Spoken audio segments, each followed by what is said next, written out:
those are excellent questions. I'm going to run through this real quick. Definitely, I appreciate and give thanks for the opportunity to hear from the speakers, and also for community development to work with business development, Mr. Prescott, and also work with all of you, those who are on the EDA, the new faces, and as well as the council and the concerned citizens. It's very important. We're going to take you through, this is your Welcome Center. And in this, we're talking about this is an event, your Running Festival, and how it brings people together. And then also with the EDA, this we talked about the journey, is in the lower right-hand corner is the next threshold, your destinations. As both our speakers talked about, how to then move us forward along the journey for creating the improvements to your downtown. This is just information about your city. You cover 12.79 square miles. You support a population of 20,000 plus. You can contain 8,000, roughly 8,200 acres, and you have close to 10,000 parcels. As we've been doing throughout this session is focusing, looking at enhancing the city's vision, established by the City Council for optimal growth management. And as we've been doing, we've all come from different points with our different thought processes, then to collectively put pieces together for the next part of the journey. And as we've been doing, we've given respect to every citizen's question, issue, or concern, in a supportive, constructive, and informative manner. So I appreciate how everybody has been cooperative and had a very good mindset today. And then what we're looking to do is then move forward with a sustainability plan with a clear, concise vision that is realistic, incorporates attainable goals, and then also is the most important is enhancing the quality of life. As we talked about those the 6 points earlier, connectivity, pedestrian access, transit, neighborhood retail services, social interaction, dwelling types, most important, healthy living. These are supported by the lifelong communities. So then we move forward. This is what we talked about in 2011, those issues that are still, some of these are still permanent today. And then with the Town Square Revitalization Program, this is notes from the 2011, is ARC's regional development goals for us to improve the mix of land uses, expand mobility options, which you talked about for pedestrian bicycles, strengthen the network of streets and paths, promote a mixture of housing types and price ranges, and then also look at regional goals driven by air quality and affordability. And then, of course, with your community development department, also building business development, is to protect and promote awareness of the community's health, safety, and welfare. Our mission is to provide an ecologically and economically sustainable quality of life program for the city of McDonough that you have coined one of the Southern Crescent's premier residential business and hospitality communities. And then this is just talking sort of note who we are as far as your community development team associates, and let's get past this. This is your boards that are within the community development that also shared with Business Development Municipal Planning Commission, which also acts as your tree board, the Board of Zoning Appeals, and Historic Preservation Commission. I've highlighted. What's the tree board? Tree board is for public areas, or if there are certain areas, trees that are diseased or that need to be removed, then your tree board acts as that. You do have some information that we will be providing on what their duties are. And the historic preservation is a commission, not one. Well, we reference the city board, but that's why I was going to make a note between the Municipal Planning Commission and the HBC. Those are two commissions. So it's not a disrespect, it's regarding the previous one. Then on your growth management, we have, these are your 6 areas. You have community buildings, neighborhoods, parks, open space, streets, the environment, and then your town centers. And how do you create the matrix? Now this is what's neat about your parks program. The areas at the top are surrounding your town square. You have your town square itself, you have Big Spring Park, Alexander Park, Ryan Cleveland Street Park, which is your first pocket park, and your city cemetery, and also too, the Rufus L. Stewart Park. Then the Little Communities Initiative, this is sort of the progression. You started in 2004, a plan, you moved to 2005 as a bypass study, 2011 visioning workshop, and then 2012 supplemental study. This is an outline of your area. What occurred is there was a larger area that was defined for your LCI that gives you the ability to move within that area. So it's a very large geographical area. Some jurisdictions start out small and grow to larger areas. This is reverse. You have a large area, gives you the opportunity to choose many different projects. This is sort of similar to the word cloud that Bob showed you earlier. Your 2004 LCI plan looked to strengthen linkages between Town Square and Alexander Park, redesign your Big Spring Park as a town green, increase storefront space within activity centers, expand your downtown residential population, develop performing arts venues such as what you're in today, improve pedestrian mobility and safety, improve street connectivity and mobility, and improve parking efficiency and options. This is a plan showing the outline from 2004. So the things that you're talking about today is where those fit in, what are those pieces, and as we continue along our journey and what you're going to add to this project. Comprehensive but incremental. This shows you your timeline going back to 1998 to, and this continues today because there are segments of the east-west one-way pairs that are being to be completed. But in 2004, 2005, then in 2009, you did an LCI update. LCI supplemental project, that's what it was handed out to you earlier that I'll talk about in just a moment. Your LCI streetscape, which is continuing 2012 to 2016. The Big Spring project, which is coming to completion. And then your next set of items that have been talked about. Municipal court building, the town square, and then the one-way pairs. And your 2011-2012 LCI supplemental study focused on the form-based zoning for downtown, complete streets policy, and business retention and recruitment.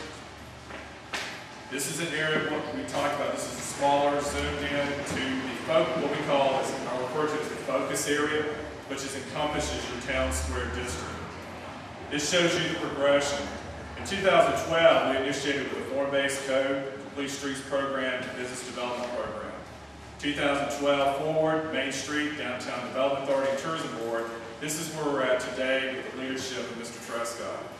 As you can see, in 2011, the items that are manifesting today were begun and addressed in 2011. Form-based code, we're looking to focus on an image and character that supports your community goals. Support more compact development that enhances walkability, supports mixed use, complements the existing historic fabric, which will be led by your HVC, enhances the public realm, reduces the need for parking, includes development standards to support retail activity, require open space and green space. Now, this is the outside of the building we're in today. With your leadership and then with your creativity that's talked about as well as on the boards here, this is what was envisioned for this building. As you can see, this is the back part of the existing. This is the front part. This was the illustration by Mr. Lou Oliver, where there would be commercial on the lower level, or whatever you choose, and then office or residential above. So again, the transformation. So this is the project that Mr. Trescott will lead you through, whereby, again, look at the existing, and then look, this is just conceptual of what can be, what can manifest. So that's the importance of why you're here today. So I really want you to emphasize, and with our speakers, this is what you can have. They've emphasized on how you go about getting that. So that's the excitement for the community development, working with business development and DDA. This is the next part of your journey. Also, the drawing that you had on the square showed that the garden on top of the existing building. Right, there's a collection of all illustrations you will be provided so that you can see the snapshot of the next part of the journey and the items that you'll be working with, and again, with the business development, with community supporting Mr. Trescott. This is the Complete Streets and Policies Development Standards. Complete streets to support walking and biking as well as auto. Create interconnected circulation networks that promote walking and biking, promote more quality retail frontage, include more intersections that slow traffic and provide excellent retail locations, and that allow for incremental redevelopment. And then most importantly, complement the existing historic fabric within your town square district.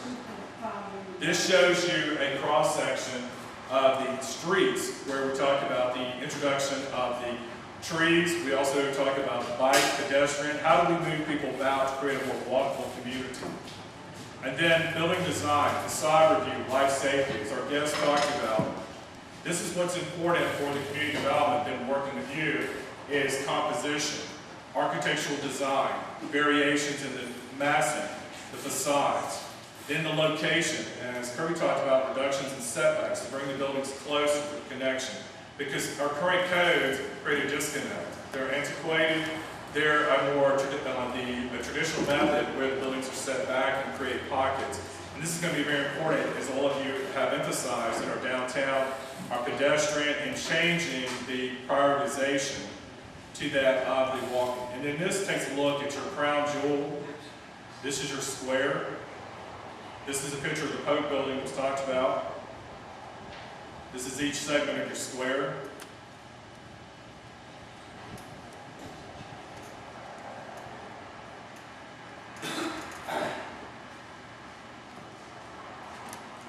So this is your town square, and the great things that are part of it was pointed out by the speakers. And with that, we return back to your focus areas, talking about the connectivity, reconfiguring your street grid network in order to enhance the safety, economic vitality, and social health of your town square. Your pedestrian access, the access and transit, enhancing the opportunities for alternate modes of transportation. Your neighborhood retail for mixed use, social interaction, creating a supportive, interactive community, dwelling types. Some people don't like it, diversity of housing types, encompassing the square, and then also for the healthy living, active, healthy lifestyles. And also too, for adjourn is on your packet that was turned and given to you is the agenda item. If you'll turn to page 14.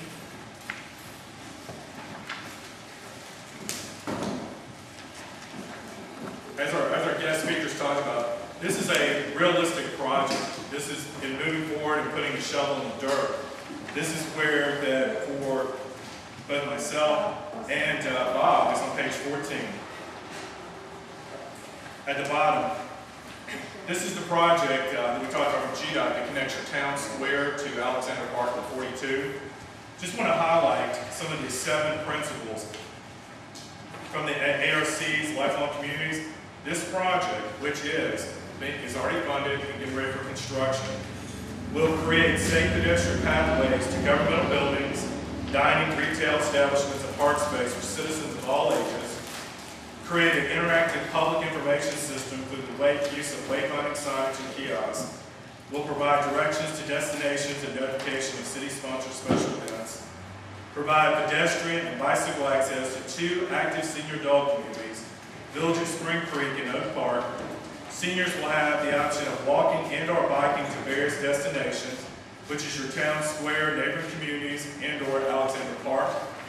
Then the next page, page 15, pedestrian access and transit. We will install a new streetscape along 42 North Corridor segment, linking the town square and Alexander Park. It will have multi-use pathways lined with new benches, street trees, and pedestrian scale decorative lighting. Neighborhood retail services will provide access to employment, governmental, medical, and shopping destinations with proximity of residential communities. Social interaction provide improved connectivity between places of destination for group activities. Diversity of dwelling types provide the opportunity for a life cycle community developed around a town marine and have direct pedestrian access to the 42 corridor, as well as providing housing options, new development or renovated. And then healthy living promotes passive and active recreational uses via connectivity to the town square green. And then on the next page, 16, you can read through at your leisure. It talks about additional attributes. So you have a project, you have the ability to put a shovel in the dirt, as speakers talked about today. And again, both Bob and myself are very excited with working with you. And that's funded.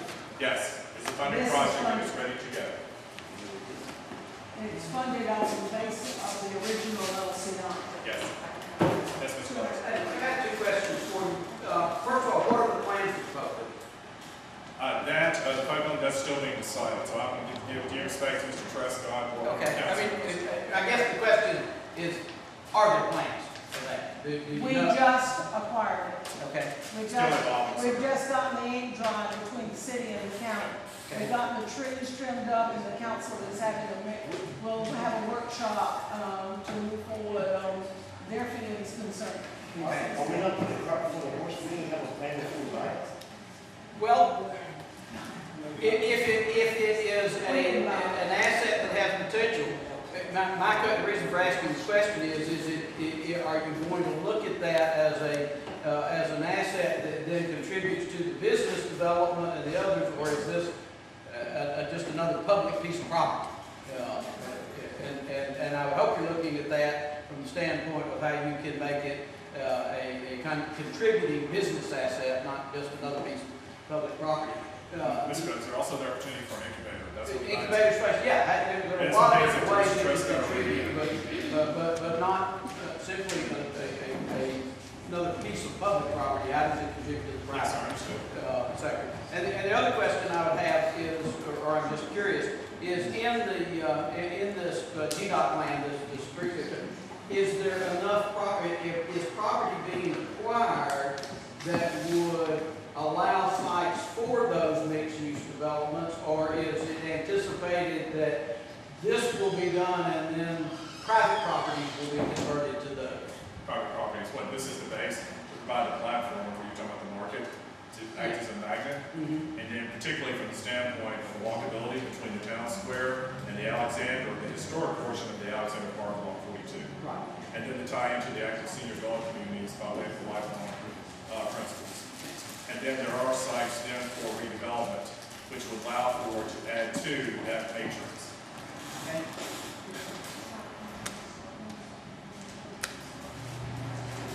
My thing is that in the world of reality of when it's called actual money, we have a general fund of around $11 million, between $11 and $12 million.